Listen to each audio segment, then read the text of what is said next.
Allergik toshmalar. Ular qanday paydo bo'ladi? Ba'zi kimyoviy moddalar ta'sirida, ukol olganda yoki teginish payti paydo bo'ladi.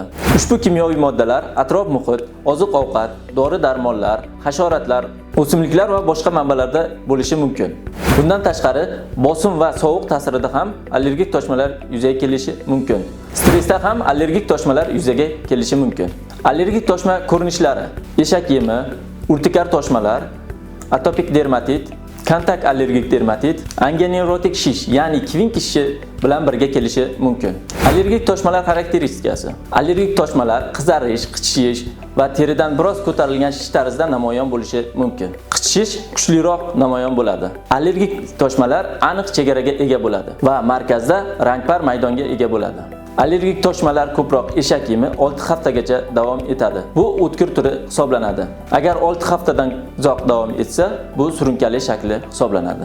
Sizni allergik toshmalar bezovta qilyaptimi? Unda yaqin oradagi allergolog shifokorga murojaat qiling.